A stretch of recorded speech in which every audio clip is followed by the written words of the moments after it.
July 12th, 2025, 9:47 p.m. Eastern. Your phone buzzes like it's possessed. One notification, then 100, then 1,000. The screen lights up with the same 9-second clip on a loop. And every single time, it ends the same way. Kelly Krauskopf, suit crisp, smile tighter than a drum, leaning into the microphone like she's about to drop wisdom instead of dynamite.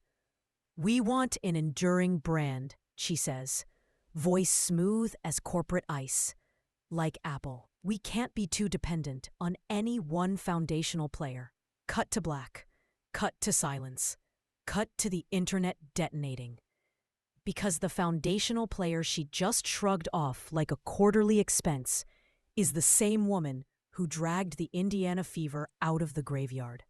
The same woman whose name is stitched on every sold-out jersey from Indianapolis to Manila. The same woman who turned 4,000 empty seats into 20,000 screaming converts in 12 months flat. Caitlin, mother-loving Clark.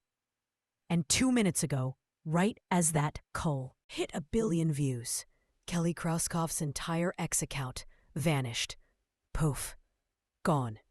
Profile picture, header, every smug retweet, every excited for the future post, erased, like it never existed. But the internet never forgets, baby. The replies that were already cooking under the resurfaced video suddenly turned into a digital bonfire. Hashtags birthed in seconds. Hashtag delete Kelly. Hashtag build around 22. Screenshots of her empty profile page started circulating faster than the original clip. Each one captioned with the same 4 words burning in neon. She thought she could hide. The Fever's official account tried to post a harmless Happy Saturday graphic. It aged like milk in the sun. Ratio, 1 like, 47,000 quotes calling for blood. And somewhere in a quiet condo in downtown Indy, Caitlin Clark is probably asleep, ponytail across the pillow, completely unaware that the empire built on her back just cracked wide open because one executive decided the savior wasn't central to the story. But the fans are wide awake. The kids who tattooed 22 on their arms the day she was drafted are wide awake. The moms who learned to love basketball because their daughters learned to love themselves through her are wide awake. And right now, every single one of them is asking the same question with the same fire in their eyes. If Caitlin Clark isn't the brand, then what the hell are we even rooting for? The delete button was hit. The receipts are eternal, and the reckoning just started. Zoom out from the glowing phone screens and feel the temperature in America right now. It's July 2025. The Fever just limped out of the playoffs again, but the arenas are still drunk on Caitlin Clark. 20,000 strangers chanting her name like it's church. Little Dominican girls in the Bronx wearing 22 next to little Somali girls in Minneapolis wearing 22. Next to little white girls in rural Ohio wearing 22. All of them learning, for the first time, that a woman can move call. Way Jordan once did. That's the miracle she built. And inside the front office, they're terrified of it, because miracles don't come with PowerPoint slides. Miracles don't fit neatly into 5-year plans. Miracles make executives sweat when the stock price, or in this case, the valuation of a franchise that was worth pocket change 2 years ago, is now tied to one 23-year-old who can leave in free agency the second someone else offers her the moon. This isn't just another off-season soundbite. This is the moment the Indiana Fever have to decide whether they're a basketball team or a lifestyle brand that happens to play games. Because the new TV deal is worth hundreds of millions. The new merchandise lines are printing money. The league's entire global explosion is riding on the gravity of one name, and that name just got told, on camera, that she's a foundational player the organization is actively trying not to depend on. Imagine telling Beyoncé the Bayhive is nice, but We're really an ensemble act. Imagine telling Taylor Swift the Eras Tour is cute, but we want an enduring brand that survives without her.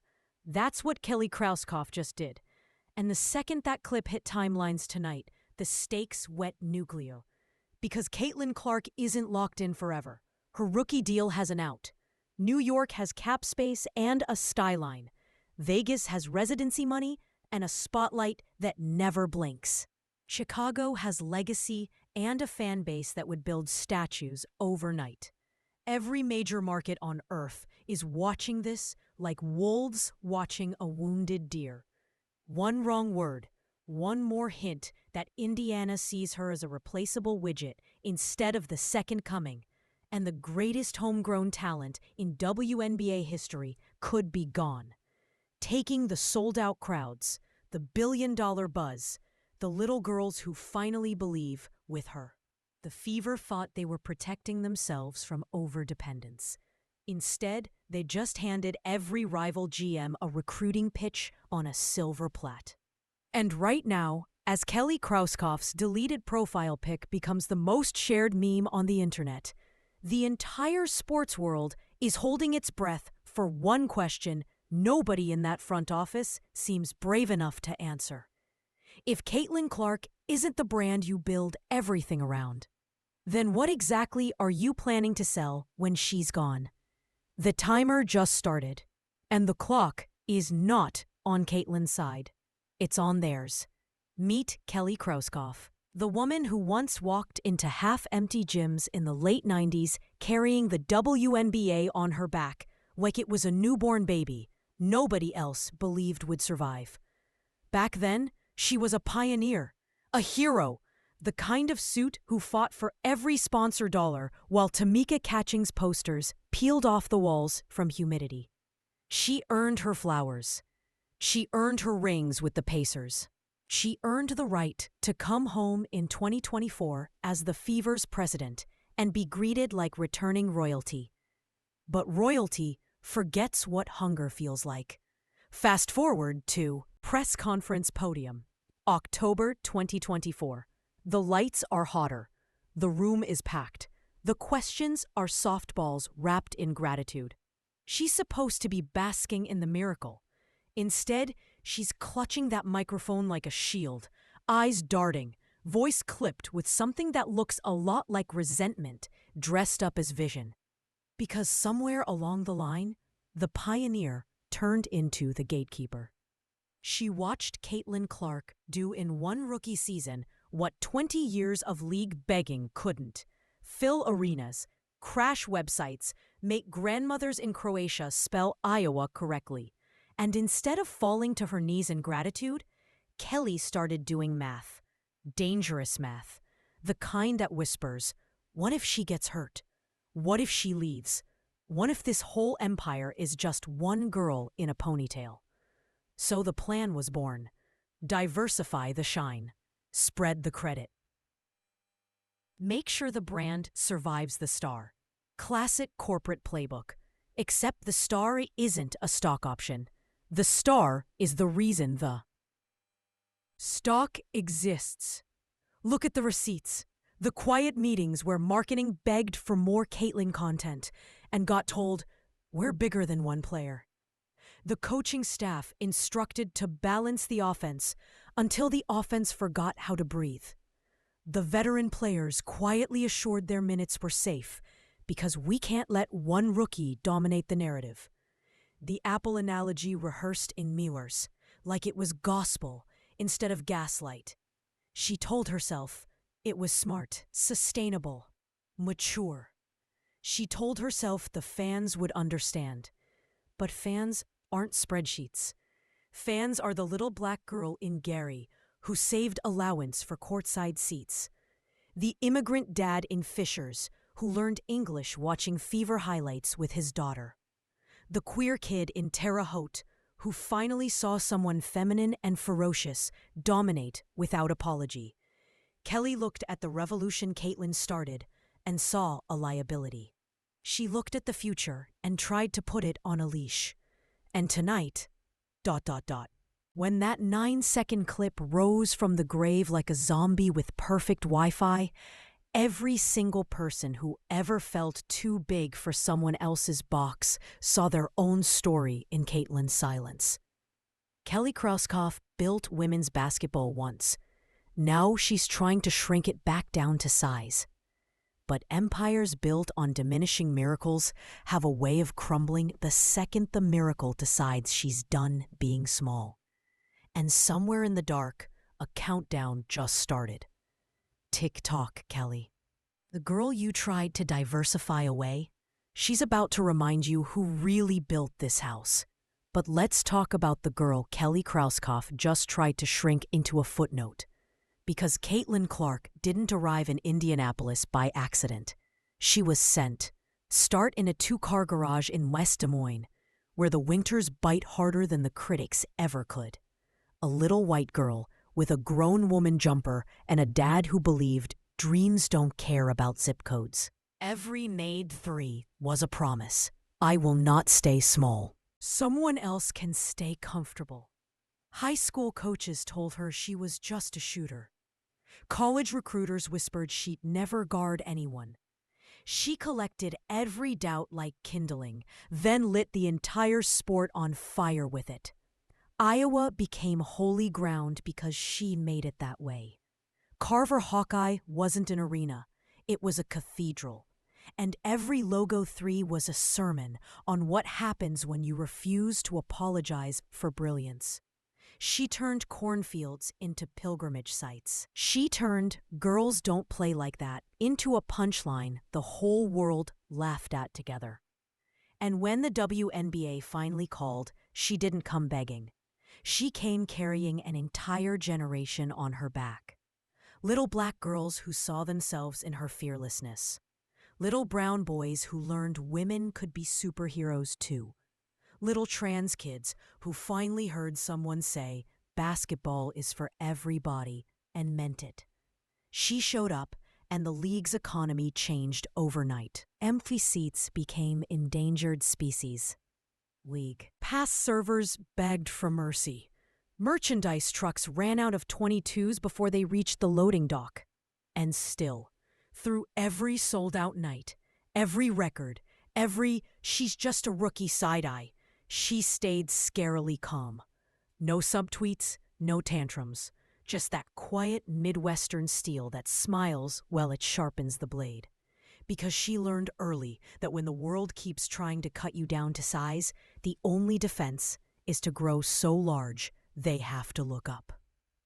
The groin injury that stole her playoffs? She rehabbed in silence while the internet debated if she was a fluke. The Olympic snub that left her watching gold from her couch? She screenshot every overrated take and taped them inside her locker like target practice. Every slight, every wait your turn, every system that parked her in the corner so veterans could breathe easier. She swallowed it whole and turned it into fuel. She never needed the spotlight. She became the spotlight. And tonight, while Kelly Krauskopf, frantic, deletes her digital footprint, Caitlin Clark is somewhere asleep, unaware that millions are ready to burn cities for her honor. She doesn't know the revolution she started without ever raising her voice. But we do. We see the little girl in the projects who now shoots with her left because Caitlin does. The immigrant mom who learned English pronouncing Clark before hello. The queer teenager who finally came out because someone on TV looked soft and savage at the same time, and the world still cheered. Caitlin Clark didn't just save the fever. She reminded an entire generation of women, of dreamers, of outsiders, that you don't negotiate your size with people who never had to grow in the first place. And right now, as the empire that tried to diversify her away starts to tremble, the girl they called foundational is about to show them what happens when the foundation decides she's the whole damn house. October 2024. The press conference room smells like fresh paint and old G. Cameras flash. Kelly Krauskopf stands at the podium, flanked by charts and smiles that don't reach her eyes. The question is innocent enough. How do you sustain this historic growth? She leans in, voice calm, corporate, lethal. We want an enduring brand, she begins. Like Apple, we can't rely too heavily on any one foundational player. The room nods politely. Reporters scribble. Nobody realizes the grenade just rolled across the floor.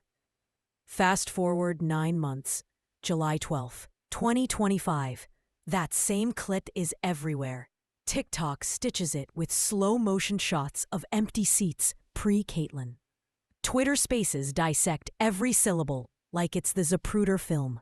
And Kelly Krauskopf is watching her mentions turn into a war zone. She tries the usual playbook first. A carefully worded statement about context and long-term vision. It lands like a wet towel. Fans quote tweet it with side-by-side photos. Gainbridge Fieldhouse sold out versus the ghost town it used to be. Then the leaks start. A staffer forwards an internal email chain. Subject line, managing the Caitlyn dependency. Another show's marketing begging for more Clark content and getting told, we're bigger than one player. Someone screenshots a coaching staff group chat complaining that certain players feel overshadowed. The internet connects the dots faster than any PR team can spin.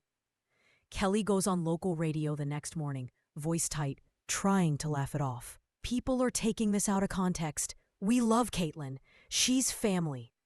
The host asks the question everyone is thinking. Then why does it feel like you're planning a future that doesn't need her? Silence. 5 full seconds of dead air that feels like 5 years. Backstage, assistants are frantically refreshing her X mentions.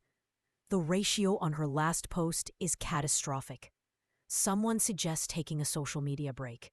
Someone else suggests deleting the whole account. She says no at first. She's a pioneer.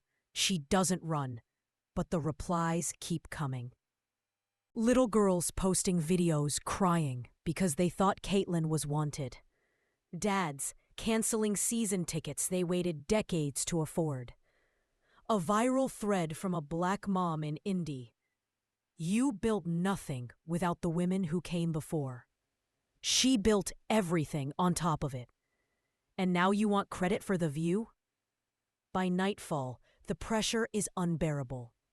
The Fever's official account posts a bland, "We stand with all our players" graphic.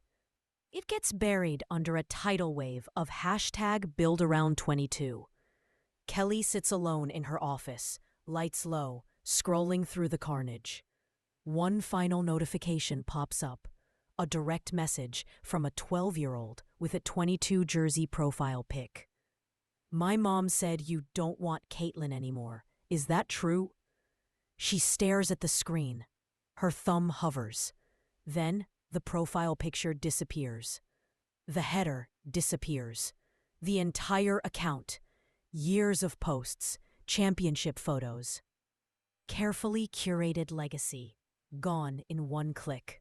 She thinks it will quiet the storm. She's wrong. Because the second account vanishes, the internet doesn't mourn the silence. It roars. And somewhere in the distance, Caitlyn Clark is still asleep.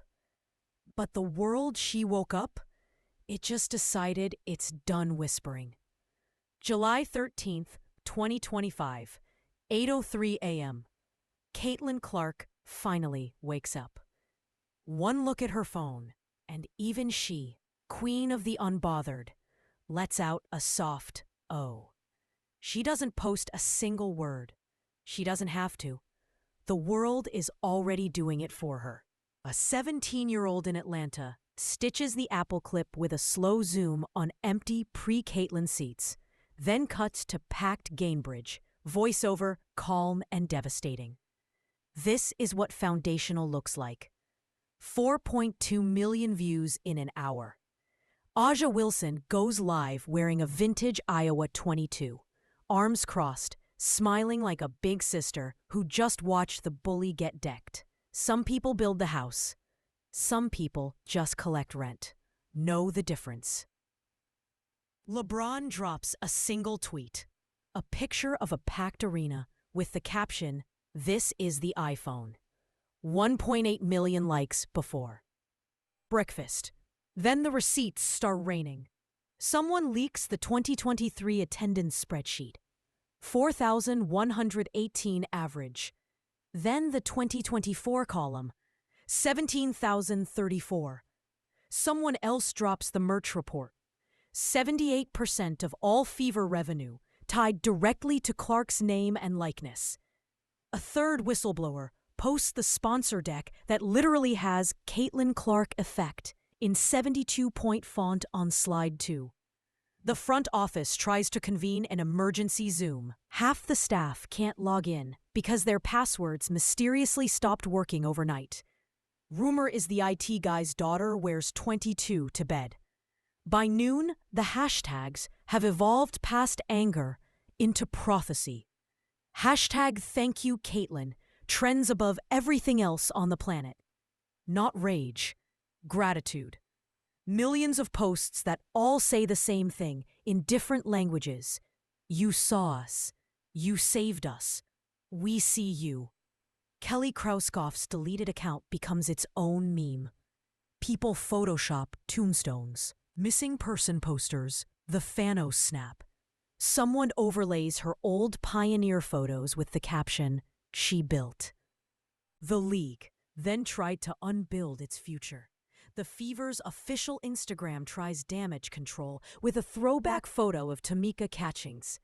The top comment, 400K likes. Tamika would have built around Caitlin too. At 2:17 p.m., Caitlin finally speaks. Not a rant, not a subtweet. One Instagram story, black background, white text. I play for the little girl who never got told she was enough. Turns out there's millions of us. Thank you for reminding me I'm not alone. She adds a single white heart emoji and logs off. The internet doesn't log off. Billboards start going up in Indianapolis before sunset. Fan-funded, massive. Caitlin in the Fever jersey mid-celebration. The words, "This is the brand," in bold. Corporate partners quietly email the front office. We need clarity by Monday, or we pause next season's commitments. The governor of Indiana, yes, the actual governor, tweets a photo of his daughter in a 22 jersey. Some things are bigger than business plans. And in a quiet gym somewhere, Caitlin Clark is running full court by herself, draining threes like punctuation marks on a resignation letter nobody has handed in yet. Because she hasn't said she's leaving. She hasn't said she's staying. She's just letting the world say it for her. And right now, that world is screaming one sentence loud enough to rattle the rafters in every empty arena Kelly Krauskopf ever walked into. You don't diversify the sun. You build the solar system around it. The empire thought it could survive the supernova. Turns out, the supernova is the only reason anyone ever looked up. By Monday morning, the fallout looks like a natural disaster in 4K. Hashtag thank you Caitlin is still global #1, but now it's joined by hashtag boldaround22 and hashtag Kelly Who, trending in 50 countries. Someone flies a banner over Gainbridge Fieldhouse that reads, "She is the brand." Another group crowdfunds a full-page ad in the Indy Star, just a photo of Caitlin draining a logo 3 with caption, "We were never the problem, you were." Sponsors move faster than the front office ever has. State Farm quietly pulls 6-figure checks earmarked for General Fever branding and redirects them to Caitlin's foundation. Nike drops a surprise CC22 capsule collection at 10 a.m. It sells out by 10:07. The checkout page crashes so hard, the company tweets an apology with a single white heart emoji. Aja Wilson, Angel Reese, and Sabrina Ionescu go live together, wearing matching "This Is the Brand" shirts. The stream peaks at 1.4 million concurrent viewers while they take turns reading the best fan signs on camera. Angel holds one up from a 10-year-old. "I learned math counting Caitlin's assists." Sabrina starts crying. The chat donates another 50 grand to girls' basketball programs in under 5 minutes. In Los Angeles, a mural appears overnight. Caitlin in the Fever jersey. Wings made of sold-out tickets. Halo of little girls of every shade holding 22s to the sky. The artist tags it #the solar system. Vegas and New York beat writers start posting cap space graphics unprompted. Chicago drops a hype video that ends with a single empty locker and the words, "Room for one more legend." Inside Fever HQ, the mood is funeral. Staffers walk past each other without eye contact. One assistant is caught deleting old Team First posters from the walls. Someone leaks the emergency board meeting agenda. Item 1 is literally titled Retention of Asset CC. Kelly Krauskopf hasn't been seen in public since the delete. Rumor is she's holed up in a downtown hotel under her maiden name. A paparazzi photo surfaces of her in sunglasses, buying a one-way ticket at the airport. The replies are merciless. Meanwhile, youth clinics across the state quietly change their names to 22 Dreams. A rec league in Fort Wayne announces every team will wear 22 patches next season until the Fever remember who saved them. And in the middle of it all, Caitlin Clark shows up to a random park. Indianapolis, unannounced, hoodie up and plays pickup with kids until sunset. Someone films it from across the court. No sound needed, just her laughing, high-fiving, signing every single jersey while the sun drops behind her like a spotlight that finally knows who it belongs to. The video ends with her walking away, ponytails swinging, one kid yelling, "We love you, Caitlin," and her turning back with that shy smile that broke the internet the first time. She doesn't say a word. She never has to again, because the message is crystal clear, written in sold-out arenas, trending hashtags, and little girls who finally believe the future has their name on it. The Empire tried to delete the sun. The sun just went supernova, and the light isn't going anywhere. The dust settles, but the light stays. The end of that week in July 2025, something irreversible has happened. The Indiana Fever don't just backpedal. They fall to their knees. A new press conference is called No Charts Thee. Just Kelly Krauskopf, voice cracking, reading a statement that might as well be a surrender treaty. Caitlin Clark is not foundational. She is the foundation, the roof, the sky, and the horizon. We were wrong. She is gone by August. Quiet retirement, golden parachute, whatever they call it when the village finally grabs their torches. And in the vacuum, something beautiful rises.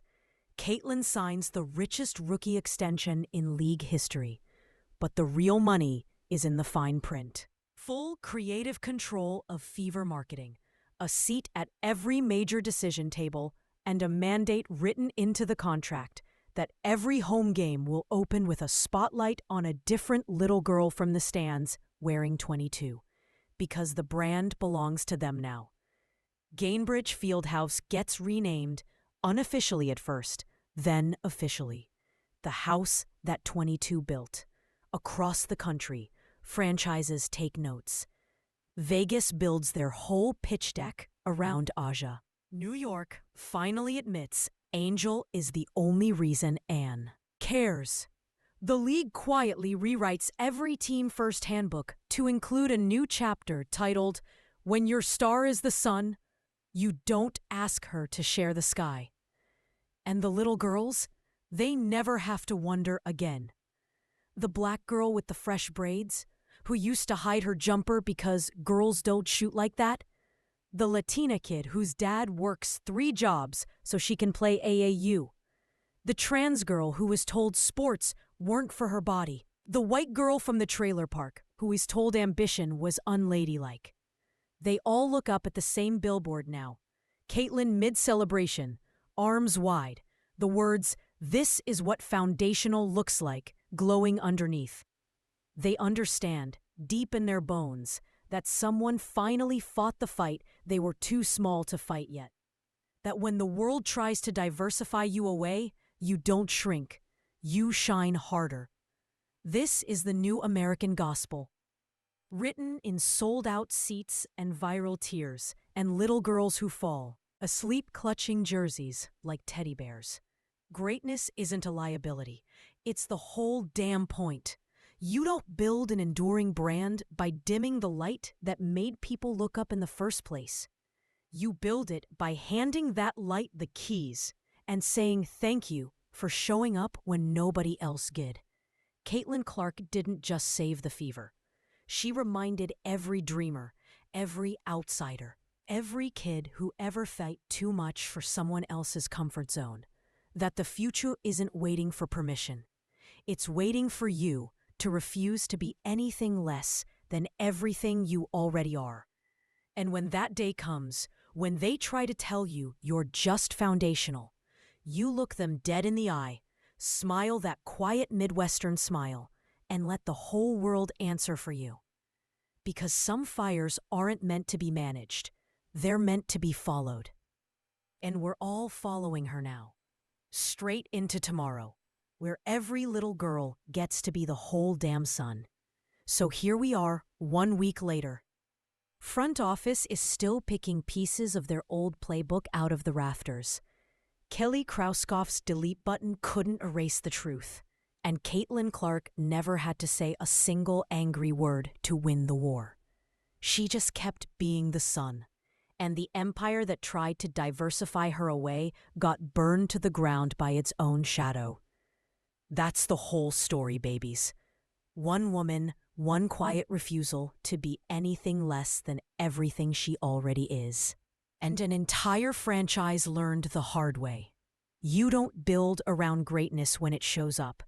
You get out of its way and thank the universe it chose your house.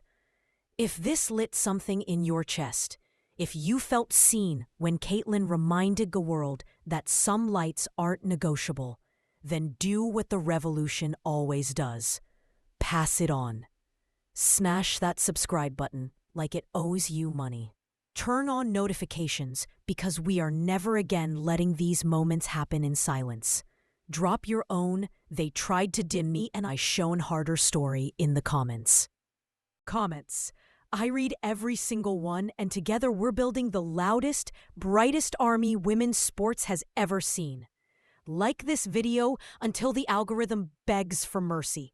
Share it with the group chat that needs to remember who they are. Send it to the little sister who still thinks she has to wait her turn. Post it where the gatekeepers can see it, and remember what happened the last time they tried to shrink a supernova. We're not just fans anymore. We're the reason the lights stay on. We're the reason the seats stay full. We're the reason tomorrow gets to be bigger than yesterday ever dared. Caitlin started the fire. Now we carry the torch. See you in the next one. Same time, same heat. Until then, keep shining so bright they have to squint to look at you. The game just changed, and we're the ones holding the pen.